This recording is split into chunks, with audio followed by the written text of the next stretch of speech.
Bonjour tout le monde, c'est où? J'espère que vous allez bien. On se retrouve sur ma chaîne pour la suite des vidéos de mon December Elite 2024. C'est la vidéo numéro 4. Nous sommes le 20 décembre, il est 19h30 et j'ai une mauvaise nouvelle. Je n'ai absolument pas avancé mon projet. Je vais vous expliquer tout de suite pourquoi. Déjà, il y a deux raisons. La première, c'est que j'ai fait des cartes et des petites choses que je voulais offrir rapidement à des personnes. Du coup, ça m'a un petit peu coupé dans mon élan. La deuxième chose et la plus grave, c'est surtout que je suis tombée en panne d'encre. J'ai une Pixma depuis 10 ou 12 ans. C'est une très bonne imprimante pour les photos, puisque j'imprime toutes mes photos à la demande, après les avoir recadrées sous photofiltre. Et là, elle m'indiquait que l'encre diminuait. J'ai voulu jouer un petit peu avec le feu, et effectivement, je suis tombée en panne d'encre pour spécifique la cartouche d'encre pour les photos. Et du coup, j'ai dû la commander en urgence sur internet, mais le temps de recevoir, eh ben, je pense que je vais prendre un peu de retard sur mon projet. Pour essayer de limiter la casse, ce que j'ai fait, c'est que j'ai préparé un petit carnet comme ceci, où j'ai indiqué en fait les photos jour par jour, du coup, depuis le jour où j'ai arrêté, c'est-à-dire le jour 10. Déjà pour savoir le thème de la photo quand j'en ai un. Bon, il y a des petits blancs, mais ça y est, j'ai trouvé des photos que je vais pouvoir mettre à l'intérieur. Et je les ai tout de suite recadrées sur mon ordinateur. Du coup, elles sont prêtes à imprimer. J'ai plus qu'à attendre d'imprimer la cartouche et hop, je peux les imprimer et continuer mon projet. Parce que je trouve qu'il est très difficile en fait de scraper quand on n'a pas les photos. En attendant, ce que j'ai fait par rapport à mon projet, c'est que j'ai fait des intercalaires. C'est quelque chose qui me tient beaucoup à cœur, que j'aime beaucoup faire parce que ça change un petit peu du quotidien et c'est une autre approche que sur des mini-albums.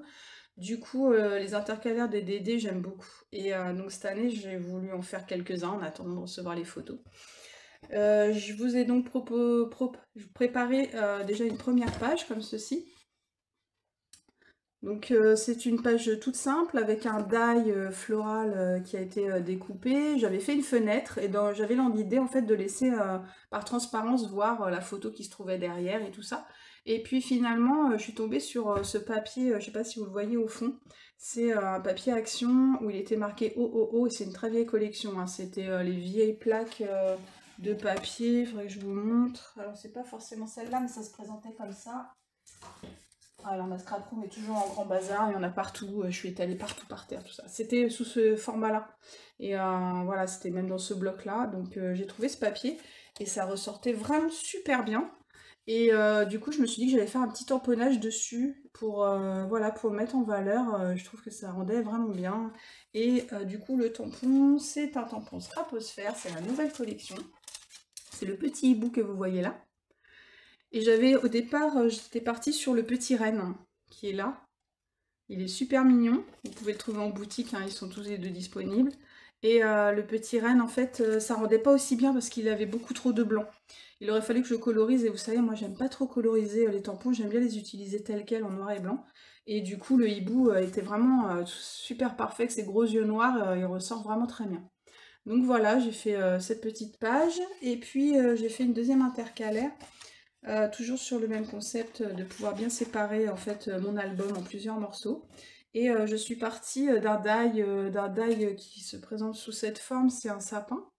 Donc je l'ai découpé en doré pour garder un petit peu l'idée du die floral de tout à l'heure. Et puis j'ai fait la décoration de la page et je voulais pas coller parce que je trouve que c'est assez intéressant. En fait, j'ai détouré tout l'intérieur du sapin avec un papier petit mot. Là, c'est écrit falala, enfin voilà. Pareil, ça doit être un papier Action. Et du coup, je trouvais que ça fait super joli. Bon, là, pour mon projet, pour que ça colle vraiment dans l'album et tout, je vais quand même, après, coller le die par-dessus. Vous voyez, ça donne tout de suite une autre approche. C'est vraiment très différent, voilà. Mais la version sans rien, je trouve ça très intéressant. Je pense pour des cartes et tout ça, ça peut être assez sympa de partir sur ce détourage sans remplir et en laissant très clean. Du coup, donc j'ai pas grand chose à vous montrer aujourd'hui. J'ai juste fait ces deux pages il y a 2 jours quand j'étais un petit peu en panne et que j'avais un petit peu de temps. ce que j'ai avancé également, c'est mon Project Live, donc je voulais vous montrer quelques petits trucs. Ça, c'est une des pages de mon Project Live, donc dans les thèmes un petit peu Noël. Comme vous savez, mon projet se présente sous forme de feuille A4. D'ailleurs, il faut que je vous fasse la vidéo pour les dernières pages de l'année, parce que je n'ai pas avancé là non plus. Je suis très en retard. Voilà, vous avez également la seconde page. Et puis une page que j'aime beaucoup, faite en Florilège Design, elle est très clean. Et du coup, je l'apprécie vraiment beaucoup. Je sais pas si vous voyez bien. Mais voilà, elle est très peu décorée. J'ai pris beaucoup de plaisir à la faire celle-là et j'aime bien le résultat, donc je voulais vous la montrer ce soir. Du coup, on se retrouve prochainement pour la suite des vidéos. N'hésitez pas à vous abonner, n'hésitez pas à poser des questions. Merci à toutes celles qui m'ont laissé des petits messages la dernière fois, et notamment sur le cadrage de la vidéo qui était dans l'autre sens. Et c'est vrai que quand je regarde la vidéo, moi ça me choquait pas non plus, mais je pense que oui, ça devait être un petit peu gênant pour vous. Donc j'ai essayé de mettre mon téléphone dans l'autre sens. Dites-moi si c'est mieux. Je vous fais des gros bisous à toutes, et on se dit à très vite pour la suite. Bisous!